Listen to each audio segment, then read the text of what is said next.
Hi అండి, అందరూ ఎలా ఉన్నారు? బాగున్నారా? Welcome to Bhavya's world 110. ఇది నిన్న సాయంత్రం నేను చేసుకున్న తులసి దామోదరుల పూజ అండి. నేనైతే ఏకాశి ద్వాదశి ఉపవాసం ఉన్నాను కదా, నిన్న సాయంత్రం అయితే పూజ చేసుకున్నాను. నేను ఏ విధంగా చేశాను అనేది మీకు ఈ వీడియోలో చూపిస్తున్నాను. ఒకవేళ ఎప్పుడైనా మీకు తెలియకపోతే చేసుకుంటారని. మీరు కనుక నా వీడియో ఫస్ట్ టైం చూసినట్లయితే ప్లీజ్ సబ్స్క్రైబ్ చేయండి. ముందుగా నేనైతే దీనికోసం పిండి దీపాలను అయితే కూడా సిద్ధం చేసుకుంటున్నాను. పిండి దీపాల కోసం అయితే ఎప్పుడైనా సరే గోధుమ పిండిలో కొద్దిగా బెల్లం కలిపి, ఆవు పాలు కొద్దిగా, తర్వాత మిగిలిన కొద్దిగా వాటర్ వేసుకుని మనం చపాతీ పిండి కలుపుకున్నట్టుగా కలుపుకోవాలి. తర్వాత చూడండి, బాగా గట్టిగా కలుపుకున్న తర్వాత నేనైతే 5 పిండి దీపాలకైతే సిద్ధం చేసుకుంటున్నాను. చిన్న చిన్న ఉండలాగా ఒక 5 దీపాలు అయ్యేటట్టయితే నేను 5 చేసుకుంటున్నాను. చూడండి, ఈ విధంగా 5 ఉండలాగా చేసుకుని తర్వాత మనం వాటిని ప్రమిదల్లాగా చేసుకోవాలి. నేను యూట్యూబ్లో చూసాను, ఈ విధంగా మూతతో నొక్కుతున్నారు బాగా వస్తాయని. అయితే అంత క్లారిటీగా రావట్లేదనేసి మూతకు అంటుకుంటుంది, ఇంకెందుకు వచ్చిందిలే అనేసి మనకు వచ్చిన పద్ధతిలోనే ప్రమిదల కింద చేసేసాను. ఈ విధంగా ప్రమిదలు చేసి పక్కన పెట్టేసిన తర్వాత అదేవిధంగా నేను ఒక 5 ఉసిరి దీపాలను కూడా వెలిగిద్దామని ఉసిరికాయలను అయితే సిద్ధం చేసుకుంటున్నాను. ఉసిరికాయలను శుభ్రంగా కడుక్కొని పైన చిన్ని తొడుము తీసుకుంటే ఒత్తు అనేది బాగా నిలబడిన తర్వాత వీటికి కూడా పసుపు రాసి గంధము కుంకుమ బొట్లతో అయితే అలంకరించుకుంటున్నాను. ఈ 5 పిండి ప్రమిద దీపాలు, ఈ ఉసిరికాయలను కూడా పక్కన పెట్టుకున్నాను. తర్వాత పరమాన్నం అయితే సిద్ధం చేస్తున్నాను. అంతేకాకుండా అటుకులు, బెల్లము, చలివిడి పానకం కూడా సిద్ధం చేస్తున్నాను. చూడండి, మనం డైలీ పూజ చేసుకునే తులసిమ్మే కాకుండా పక్కన ఈరోజు ఒక తులసి మొక్క, అదే ఆ విధంగా ఉసిరి చెట్టు ఉంటుంది కదా, ఆ కొమ్మని వేసి మనమైతే పూజ చేసుకోవాలి. తర్వాత అయితే పీటకి పసుపు రాసేసి నేను ఇక్కడ శంకు, చక్రము, నామము ముగ్గులైతే వేస్తున్నాను. ఈరోజు ఎవరైతే శంకు, చక్రం, నామం, పాదాలు, కృష్ణ పాదాలు వేస్తారో వాళ్ళు విష్ణుమూర్తికి ఇష్టంగా ఉంటారంట. అందుకని నేను ఈ శంకు, చక్రము, పద్మము, ఈ నామము, ఈ ముగ్గులు వేస్తున్నాను. చూడండి, ఈ విధంగా వేసిన తర్వాత వాటిని పసుపు కుంకుమతో కూడా అలంకరించుకుందాము. నామము వెంకటేశ్వర స్వామి నామము కొంచెం పక్కగా వచ్చింది. తర్వాత పసుపు కుంకుమతో కూడా వేసేసి ఓము, స్వస్తిక్ ఉంటాయి కదా, ఈ విధంగా అయితే నేను అలంకరించుకుంటున్నాను. ఈ ద్వాదశి రోజున ఉపవాసం ఉన్నా, ఉపవాసం లేకపోయినా కూడా ఎవరైనా సరే సాయంత్రం మాటలు ఈ పూజ అయితే చేసుకోవచ్చు. చాలా మంచిదండి. ఈ పూజ చేసుకుంటే దీపాలు అనేవి కూడా బేసి సంఖ్యలో వెలిగించాలి. అనగా 11కు పైన, ఎన్నైనా మన ఇష్టము. 11, 13, 15, 21, 27 అలాగా బేసి సంఖ్యలో ఉంటాయి కదా, సరి సంఖ్యలో కాకుండా బేసి సంఖ్యలో అయితే దీపాలను అయితే వెలిగించుకోవాలి. చూడండి, ఈ విధంగా కృష్ణ పాదాలను కూడా వేసుకుంటున్నాను. కృష్ణ పాదాలు ఎవరైతే వీలున్న వాళ్ళు ఆవు పేడతో అలికి ముగ్గులు వేసుకుంటే చాలా మంచిది. ఇప్పుడు మనకి టైల్స్ వచ్చేసిన తర్వాత ఆవు పేడలు ఎక్కడ అలుగుతాం, కానీ పసుపు నీళ్ళతో శుభ్రంగా కడిగేసుకుని తర్వాత అయితే ఈ పిండి ముగ్గులు అయితే వేసుకుంటున్నాము. ఈ విధంగా అలంకారం చేసుకున్న తర్వాత నేనైతే చూడండి మామిడి రొబ్బలను కూడా పెడుతున్నాను. మామిడి కొమ్మలు ఏ శుభకార్యానికైనా పెడతాం కదా. పరమాన్నం అయితే రెడీ అయిపోయింది. ఇప్పుడు ఇందులో నేను బెల్లం అయితే స్టవ్ ఆఫ్ చేసి బెల్లం అయితే యాడ్ చేసుకుని కొద్దిగా లాలిక్కాయ పొడి అయితే యాడ్ చేసుకున్నాను. ఎప్పుడైనా దేవుడికి సమర్పించే పరమాన్నంలో సగ్గుబియ్యం అనేది వేయకూడదు, ఓన్లీ రైస్తోనే వండాలి. ఆవు పాలతో అయితే నేను వండాను. చూడండి, ఈ విధంగా దీన్ని కూడా సిద్ధం చేసి పక్కన పెట్టేసుకున్నాను. తర్వాత చూడండి, పరమాన్నం అయ్యేటప్పటికి ఇలాగ చీకటి పడిపోయింది. ఇప్పుడైతే పూజ అయితే స్టార్ట్ చేసేసుకుందాం. ముందుగా పూజకి కావాల్సినవన్నీ పక్కన పెట్టేసుకుని కూర్చుంటే తర్వాత ఇబ్బంది ఉండదు. ఏ పూజలోనైనా మనం ముందుగా వినాయకుడిని పూజిస్తాం కాబట్టి పసుపు వినాయకుడిని అయితే చేసుకున్నాను. పసుపు వినాయకుడిని చేసుకుని ఆయన కొద్దిగా వస్త్రం సమర్పించేసాను. తర్వాత వెంకటేశ్వర స్వామి ఫోటో అయితే పెట్టుకున్నాను. దానికి కూడా గంధము, కుంకుమ, బొట్లు అయితే పెట్టేసి తర్వాత కృష్ణుడి విగ్రహాన్ని అయితే నిన్న మార్నింగే మనం తులసి కోటలో పెట్టుకుని పూజ చేసుకుంటాము. ఆ కృష్ణుడి విగ్రహం కూడా తులసి దామోదరుల దగ్గర పెట్టి గంధము కుంకుమతో అలంకరించాను. తర్వాత పువ్వులు అయితే పెడుతున్నాను. చూడండి, ఈ విధంగా మనము తులసి దామోదరులకు కూడా పెట్టవచ్చు. తులసిని ఉత్తప్పుడు అయితే నైట్ టైం ముట్టుకోకూడదని గట్టా అంటారు, కానీ ఈరోజు అయితే పర్వాలేదండి, మనము గంధము కుంకుమ బొట్టు పెట్టవచ్చు. ఈరోజు ఎవరైతే పూజ చేసుకుంటారో ఆ స్త్రీలు సౌభాగ్యవంతులుగా ఉంటారని వరమండి. చాలా మంచిది ఈ పూజ చేయడం వలన.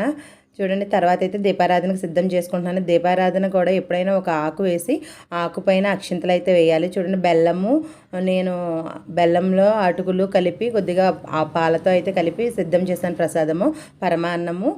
అదేవిధంగా చలివిడి వడపప్పు, పళ్ళు కూడా మన దగ్గర ఏ పళ్ళు అవైలబుల్గా ఉంటే ఆ పళ్ళు కూడా పెట్టుకోవచ్చు. అంతేకాకుండా ఉసిరి నైవేద్యం కూడా పెడితే చాలా మంచిది. నేనైతే ఉసిరికాయ పెట్టాను. ఒకవేళ ఉసిరి పచ్చడి ఉన్నా పెట్టుకోవచ్చు అంట.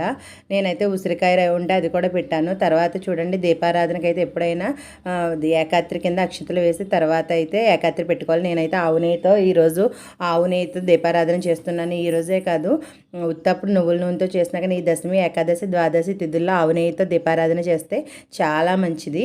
తర్వాత 3 ఒత్తులు అయితే వేసుకుంటాను. ఈ 3 ఒత్తులు బ్రహ్మ, విష్ణు, మహేశ్వర స్వరూపాలుగా అంటారు. తర్వాత నేను ముందుగా సిద్ధం చేసుకున్నాను కదా పిండి ప్రమిదలు, వాటికి కూడా మధ్య దానికి నామం పెట్టేసుకున్న వాటికి గంధము, కుంకుమ బొట్లతో అలంకరించేసాను. తర్వాత చూడండి ఈ ఉసిరికాయలు ఉన్నాయి కదా, ఈ ఉసిరికాయల దీపాలను కూడా సిద్ధం చేసుకుంటున్నాను. 5 పిండి ప్రమిదలు, 5 ఉసిరికాయలు. ఈ ఏకాత్రిలో చేసినవి లెక్క ఉండవు. అవి కాకుండా అరటి డిప్పలు ఉంటాయి కదా, అవి కూడా ఈ సైడు పెట్టేసుకుని తులసమ్మకి నేనైతే మొత్తం 21 దీపాలను అయితే వెలిగించాను. చూడండి ఈ విధంగా ఉసిరికాయలు, ఈ పిండి వాటిని పెట్టుకున్న తర్వాత వీటిలో అయితే మనం ఒత్తులు వేసుకుందాము. బొడ్డు ఒత్తులు లేదా పువ్వు ఒత్తులు అంటారు కదా, ముందుగానే ఆవు నేతిలో నానబెట్టేసి ఉంచుకోవాలి. తర్వాత చూడండి ఈ విధంగా ఒక్కొక్క దాంట్లో ఒక్కొక్క ఒత్తినైతే పెట్టుకుందాము. అదేవిధంగా ఉసిరికాయల మీద కూడా ఒత్తినైతే పెట్టుకుందాం. నేను ఒత్తి నిలబడడానికి వీలుగా కొద్దిగా బేస్ని అయితే కట్ చేశాను కదా, ఇందాక చూపెట్టాను కదా, ఆ విధంగా కట్ చేస్తే మనకి ఒత్తులు అనేవి బాగా నిలబడి ఉంటాయి. ఈ కార్తీక మాసంలో ఉసిరిదానము, దీపదానము అనేది పిండి ఇలా ఈ విధంగా పిండి ప్రమిదలో పెట్టి ఇచ్చిన, ఉసిరికాయలో పెట్టి ఇచ్చిన చాలా మంచిదండి. చూడండి తర్వాత అరటి డిప్పల్లో కూడా పెట్టేసాను కదా, చూపెడుతున్నాను కదా. ఇప్పుడైతే నేను అమ్మవారికి, దామోదరుడికి నేను జాకెట్ ముక్కను అయితే అలంకరిస్తున్నాను. ఈ విధంగా నేను ఓపెన్ చేసి పొడవుగా అమ్మవారికి చుట్టినట్టుగా పెట్టాను. తర్వాత జాకెట్ ముక్క, గాజులు, తాంబూలం కూడా పెట్టుకున్నాను అమ్మవారికి. చూడండి జాకెట్ ముక్కను అయితే పెట్టుకుని గ్రీన్ కలర్ది అయితే తీసుకున్నాను నేను. తర్వాత అయితే వస్త్రము వేస్తాం కదా, జంజము, అది చేసి నేను తులసి మొక్కకు అదేవిధంగా కార్తీక దామోదరుడికి కలిపి వేశాను. తర్వాత అయితే మనము పువ్వులతో అలంకరించుకోవాలి. తర్వాత గులాబీ పువ్వులు, చామంతి పువ్వులు మన ఇష్టమండి. మీ దగ్గర ఏ పువ్వులు అవైలబుల్గా ఉంటే ఆ పువ్వులు. తర్వాత అయితే నేను ఆచమనానికి దీపారాధన చేసుకోవడానికి అన్నీ సిద్ధం చేసుకుంటున్నాను. ముందుగా అయితే నేను ఇంట్లో దీపారాధన చేసేసి డైలీ గుమ్మం దగ్గర పెట్టే దీపాలు కూడా వెలిగించేసుకున్నాను. తర్వాత అయితే ఈ పూజ చేసుకుంటున్నాను. చూడండి ఇప్పుడైతే నేను దీపారాధన అయితే చేస్తున్నాను. ఎప్పుడైనా దీపారాధన అనేది డైరెక్ట్ అగ్గిపుల్లతో వెలిగించకూడదండి. ఇది అగరపుల్లతో కానీ ఏకవత్తితో కానీ దీపారాధన అనేది చేయాలి. దీపారాధన చేసిన తర్వాత మనము ఏకాత్రి ఉంటుంది కదా, దానికైతే 3 చోట్ల గంధం రాసి కుంకుమ బొట్టు అయితే పెడదాము. అదేవిధంగా కింద కూడా గంధము, కుంకుమ బొట్టు పెట్టాలి. దాన్ని కుబేర స్థానము అంటారు. పెట్టిన తర్వాత పసుపు, కుంకుమ, అక్షింతలు, పుష్పం కూడా పెట్టుకోవచ్చు. తర్వాత అయితే ఆచమనం చేస్తున్నాను. ఆచమనం చేస్తున్నప్పుడు ముందుగా దానికి పంచపాత్రకి కూడా పసుపు రాసుకొని 5 చోట్ల కుంకుమ బొట్టుతో అయితే అలంకరించుకోవాలి. తర్వాత అయితే మనం చేతి కడుక్కొని ఓం కేశవాయ స్వాహం, నారాయణ స్వాహం, మాధవాయ స్వాహం, గోవిందాయ నమః అనుకుంటూ 3 సార్లు తీర్థం తీసుకొని తర్వాత హస్తం ప్రక్షాళన అనేసి చెయ్యి కడుక్కోవాలి. తర్వాత అయితే పసుపు, కుంకుమ, అక్షలతో పూజ చేసుకుంటున్నాను. ఇప్పుడు సెల్లో పూజ ఏ విధంగా జరుపుకోవాలనేది అన్నీ వచ్చేస్తున్నాయి కదా, అదేవిధంగా నేను తులసి దామోదరుల పూజ అనేది పెట్టుకొని పూజ అయితే చేస్తున్నాను నేను. తర్వాత చూడండి ముందుగా ఎప్పుడైనా సరే వినాయకుడికి పూజ చేస్తాం కదా, పసుపు, కుంకుమ, అక్షతల, గంధము, ధూప దీపాలతో వినాయకుడిని పూజించి బెల్లం ముక్క ముఖ్యంగా ఇష్టము వినాయకుడికి, అది అయితే పెట్టాను నైవేద్యంగా. అదేవిధంగా తాంబూలం కూడా పెట్టుకున్నాను. అదేవిధంగా తాంబూలం కూడా పెట్టుకున్నాను. ఒకవేళ మీ దగ్గర తులసిమాల ఉంటే దానికి గంధం రాసి కుంకుమ బొట్టు పెట్టి కార్తీక దామోదరుడికి, తులసమ్మకి వేస్తే చాలా మంచిది. ఒకవేళ తులసిమాల లేకపోతే తులసాకులైన ఉంటాయి కదా, అవి గంధంలో ముంచి దేవుడికి సమర్పించాలి. అదేవిధంగా పూలదండ ఉన్న వేసుకోవచ్చు. తర్వాత పసుపు, కుంకుమ, అక్షతలు, గంధము, పుష్పాలతో దేవుడికి అయితే పూజ చేస్తున్నాను. తర్వాత అయితే మనకి పూజకి ఎప్పుడైనా సరే మనం ఆచమనం తీసుకునే పాత్ర వేరేగా ఉండాలి, దేవుడి దగ్గర ఉంచేది పాత్ర ఒకటి వేరేగా ఉండాలి. మనం ఆచమనం తీసుకునే దాంట్లో కొద్దిగా అక్షతలు, పుష్పము వేసి ఉంచుకోవాలి. తర్వాత దేవుడి దగ్గర ఉండే దాంట్లో ఆ విధంగా చేయిబోర్లు ఇచ్చి మన గోత్రనామాలు, మన పేర్లు, మన పిల్లల పేర్లు కూడా చదువుకొని పూజ అయితే చేసుకోవాలి. సేమ్ మనకి ఫోన్లో చెప్తారో ఎలా చేసుకోవాలో అలా చేసుకుంటే సరిపోతుంది. అంతేకాకుండా మనము పుష్పంతో వాటర్లో తిప్పినప్పుడు గంగే యమునేచ గోదావరి సరస్వతి నర్మదే సింధు కావేరి జలేస్మిన్ అని మనము మంత్రం చదువుకోవచ్చు రోజు కూడా. అంతేకాకుండా తులసి మొక్కకు నీళ్లు పోసేటప్పుడు కూడా ఎన్మూలే సర్వతీర్థాన్ని రమంతే తత్ర దేవత అనే మంత్రం చదువుకుంటూ నీళ్లు పోస్తే చాలా మంచిది. ఇదే విధంగా నేనైతే పూజ చేసుకుంటున్నాను.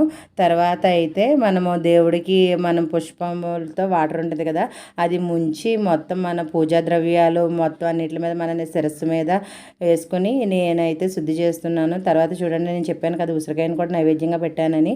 ఇప్పుడు నైవేద్యాన్ని ఒకసారి దేవుడికి 5 సార్లు చూపిస్తూ ఓం ప్రాణేస్వాహ, ఓం ప్రాణేస్వాహ, ఓం ప్రాణేస్వాహ, ఓం ప్రాణేస్వాహ అనుకుంటూ 5 సార్లు చూపిస్తున్నాను. ఇప్పుడు ఆవు పాలు పాత్ర పెట్టాను కదా, అది చూపెడతాను, లాస్ట్లో చెప్తాను అది ఎందుకనేది. ఆవు పాలు ఒక గిన్నెలో వేసుకొని పెట్టుకోవాలి. తర్వాత చెరుకు ముక్క కూడా ఒక పక్కన ఉంచుకుందాము. తర్వాత అయితే నేను మిగిలిన దీపాలను కూడా వెలిగించేస్తున్నాను. చూడండి, ఇప్పుడు ఎప్పుడైనా చెప్పాను కదా అగరపుల్లతోనే దీపాలు అనేవి వెలిగించాలని, నేను దీపాలు వెలిగించాను. అదేవిధంగా మా మా హస్బెండ్ అలాగే పిల్లోడు మా అబ్బాయి కూడా కొన్ని దీపాలు వెలిగించారు. మా అమ్మాయి అయితే ఇంకా స్కూల్ నుంచి రాలేదు. తన పేరు చెప్పి నేనే వెలిగించాను అందాక. చూడండి, ఈ విధంగా అన్ని ఒత్తులు కూడా వెలిగించుకుంటే అసలు నిజంగా దీపాలు ఇన్ని పెడితే అంత అందంగా ఉంటుందండి. చూడండి, ఇది ఇప్పటి వరకు ఒకలాగా ఉంది, మొత్తం దీపాలు వెలిగే చూడండి ఎంత కలకలలాడుతుందో. ఎప్పుడైనా సరే దీపము ఉంటేనే కదండి ఆ ఇల్లు కూడా అందంగా ఉంటుంది.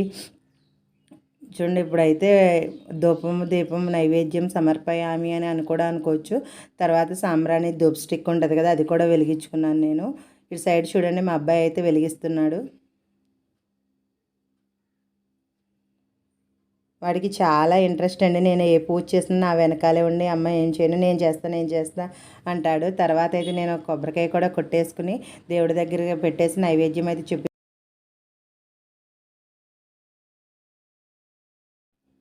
హారతి ఇచ్చేసుకుంటే మనకి దేవుడికి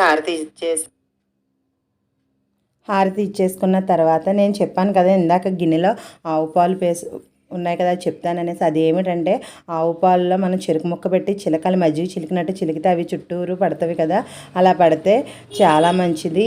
ఇలా ఎందుకంటే ఈరోజే విష్ణుమూర్తి అది ఈరోజే పాల సముద్రాన్ని దేవతలు రాక్షసులు చిలికిన రోజు, అందుకే ఈ విధంగా పాల సముద్రాన్ని చిలికినట్టుగా అని చెప్తారు. తర్వాత అయితే నేను ఒక ఆకు వేసుకుని మంత్రహీనం క్రియాహీనం భక్తిహీనం దాసమితిమం క్షమస్వం మత్వం అయాదేవ అని అక్షింతలో నీళ్ళు వదిలిపెట్టేశాను.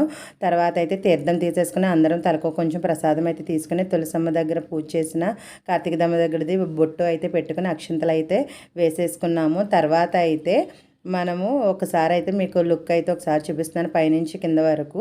నేను ఇందాక పూజ చేసినప్పుడు కిందదే కనిపించింది కదా, చూడండి ఈ విధంగా అయితే పూజ చేసుకున్నాను. చాలా మంచిదండి ఈ పూజ చేసుకుంటే. చేసుకోకపోతే వచ్చే సంవత్సరం చేసుకోవడానికైనా ట్రై చేయండి. వీడియో నచ్చినట్లయితే లైక్ చేయండి. Thanks for watching. Bye bye. Please subscribe Bhavya's world 110.